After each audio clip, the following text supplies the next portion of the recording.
It is Monday, which means it's time for us to look backwards. And it's a little segment we do that we call Rewind, looking at the movies that are turning 10 years old this week and turning 20 years old, also known as our Feeling Old segment. Yep. And as we look back, let's first look at the movies turning 20 years old. First of all, oh my God, not even the first movie, the second one, Harry Potter and the Chamber of Secrets, turns 20 years old this week. Obviously, now we're going back 20 years, and this movie made $880 million at the box office 20 years ago.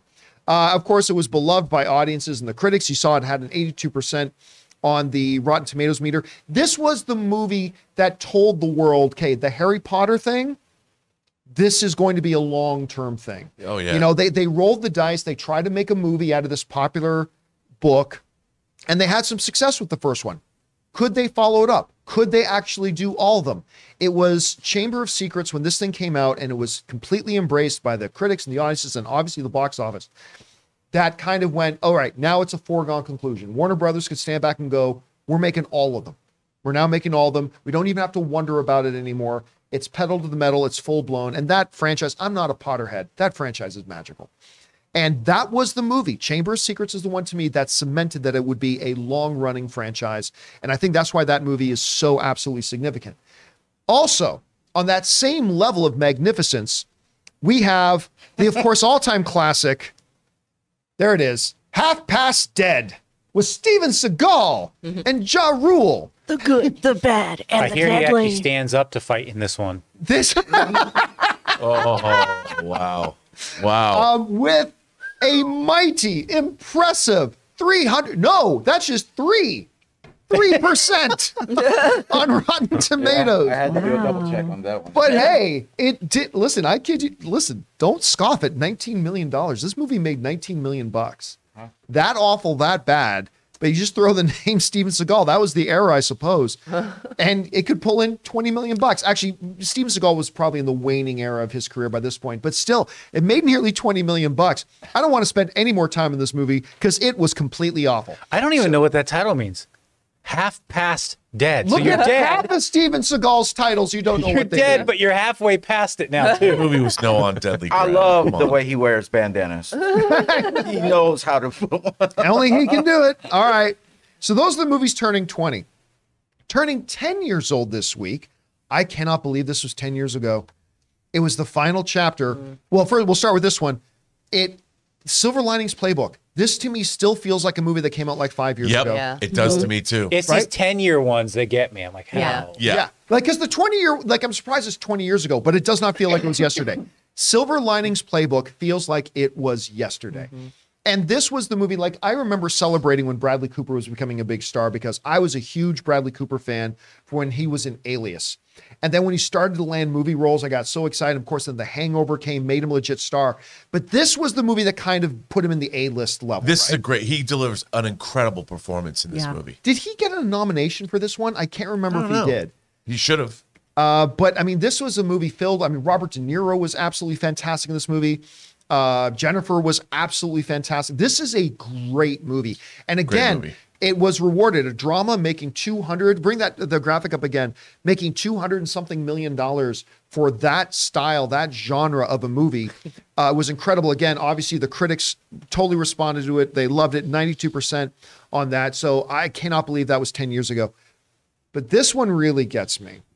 The final chapter of the Twilight saga was 10 years ago. And I'll tell you, I'm not even kidding when I say that because I was there at the premiere of this movie. I was at the premiere of this movie, and I cannot believe that was 10 years ago. How do you make that? I a will tell you what. 40%? I did not hate this movie. Were you Team Jacob or Team Edward? I was actually Team Jacob. Ooh. I did not dislike this movie. Now, look, I said from the beginning, like the first Twilight came out, and I was like, okay, this isn't for me, but I will at least say that I like it when movies steer off the regular road, right? And so they took the vampire tropes and they decided to play with it a little bit. They made them kind of mutants where every vampire had its own unique power. The whole idea about going to sunlight doesn't dust them, but they become exposed. Makes them sparkle in the With the sunlight. sparkle.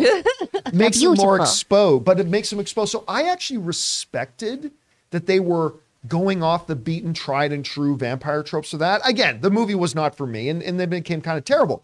But I'll tell you what, I did not hate the last one. I thought the last one was kind of creative. Again, it reflects, and bring up the screen again there, but it had like nearly a 50% rating, which meant that nearly half of the critics actually liked it, and it made obscene amounts of money. Again, I don't know if we got the graphic there ready for us, Jonathan, but it made $848 million. Okay, you ready? You go back on me now, Jonathan. Hold on to your hats for a second. All right. This movie, Twilight, final chapter, made more than double than Dwayne Johnson's Black Adam. Wrap your heads around that. That's how much of a phenom. So we can sit here, and I'm guilty of this too. I've totally done it. We can sit here as fanboys and mock, the stupid Twilight movies.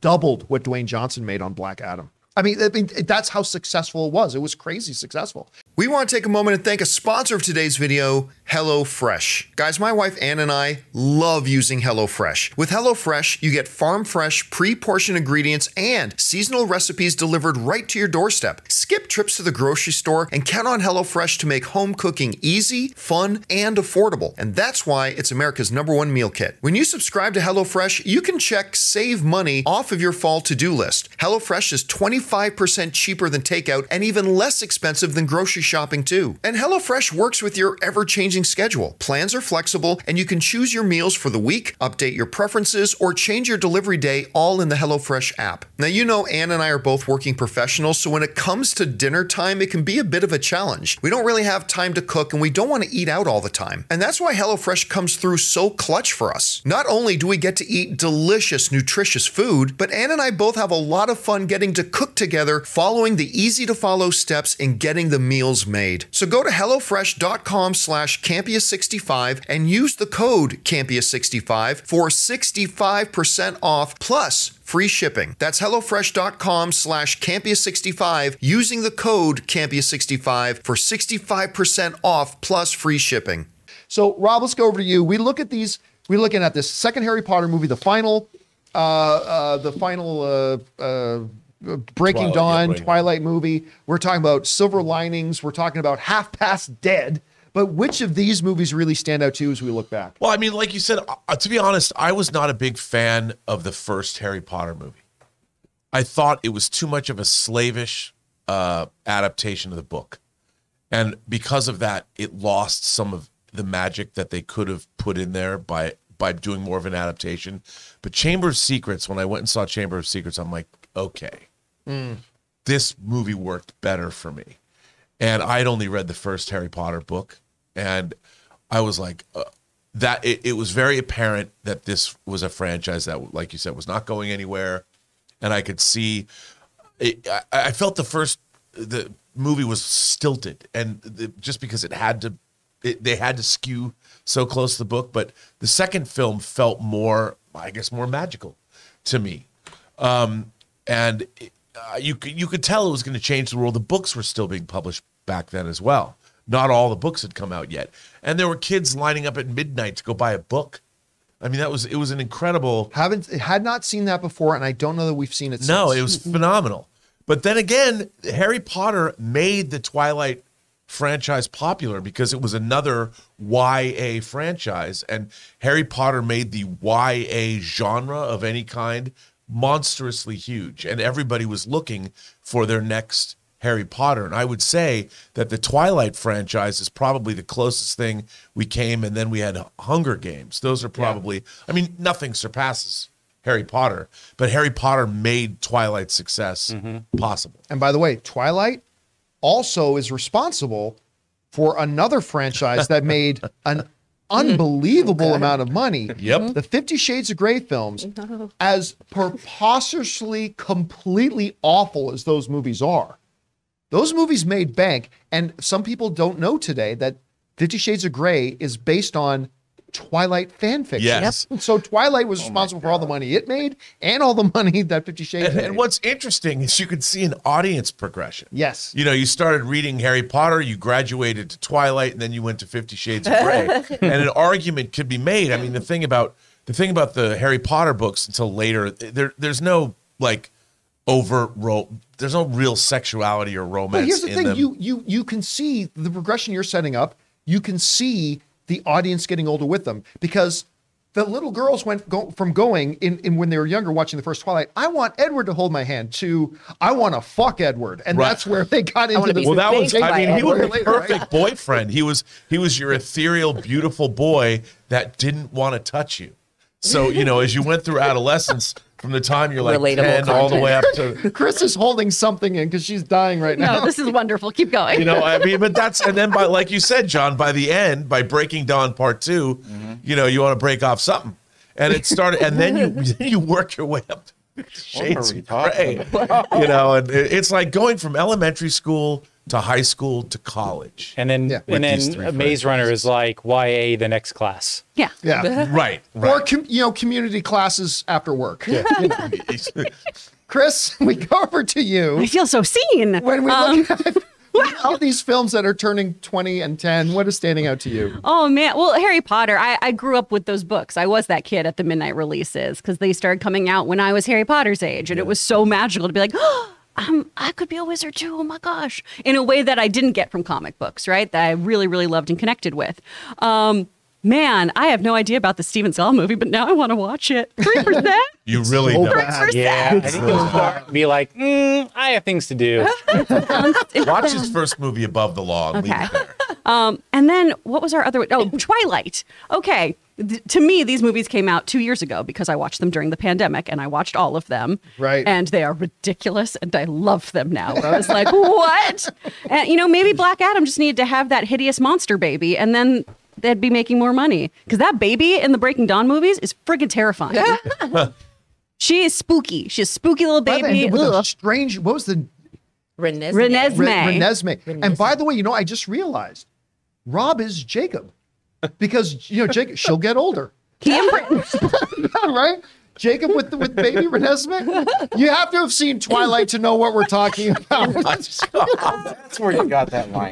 Totally got it I didn't know from where it was Twilight. going. He totally got it from Twilight. Yeah. You know, I will admit something, though. No, don't. Oh, don't, please don't. I actually liked the first Twilight movie. I was at least interested in I- the difference they took on the mythology. I hadn't read the book that made me read the first book, but I think it was directed by Catherine Hardwicke. I think Wasn't you're it? right. Yeah, from And 13. I thought yeah. I thought it was pretty good. I didn't know what the whole thing was about, and I love vampires. I love horror fiction, but I'm like, I had no interest. But I watched that movie. I'm like, this is all right.